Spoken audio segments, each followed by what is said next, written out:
প্রশাসনের নিষ্ক্রিয়তায় সারা দেশে আইন শৃঙ্খলা পরিস্থিতির চরম অবনতির প্রতিবাদে চাঁপাইনবাবগঞ্জে বিক্ষোভ মিছিল ও সমাবেশ করেছে জেলা যুবদল। বৃহস্পতিবার বিকেল ৫টায় শহরের নবাবগঞ্জ সরকারি কলেজ গেট থেকে বিক্ষোভ মিছিল শুরু হয়। মিছিলটি শুরু হয়ে শহরের গুরুত্বপূর্ণ সড়ক প্রদক্ষিণ করে একটি স্থানে এসে সমাবেশে মিলিত হয়। বক্তারা বলেন, স্বাধীনতার ঘোষক শহীদ রাষ্ট্রপতি জিয়াউর রহমানকে অবমাননা, আপোষহীন দেশনেত্রী বেগম খালেদা জিয়া এবং বিএনপির ভারপ্রাপ্ত চেয়ারম্যান তারেক রহমানকে নিয়ে কটূক্তি করেছে একটি কুচক্রী মহল। তারা দেশে অস্থিতিশীলতা সৃষ্টি করে শান্তিপূর্ণ পরিবেশ নষ্ট করতে চায়। একটি চক্র আবারও নির্বাচন বানচালের ষড়যন্ত্রে লিপ্ত।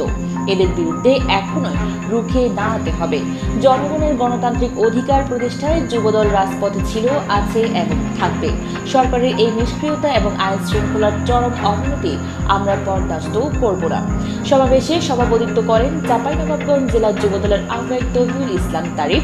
প্রধান অতিথি হিসেবে বক্তব্য রাখেন সদস্য সচিব গোলাম কিবরিয়া শাওন। এছাড়া আরও বক্তব্য রাখেন সিনিয়র যুগ্ম আহ্বায়ক ফারুক হোসেন, যুগ্ম আহ্বায়ক হাসান ইমতিয়াজ সহ জেলা উপজেলা পর্যায়ের নেতৃবৃন্দ। Desk report, Chapai journal, Chapainawabganj.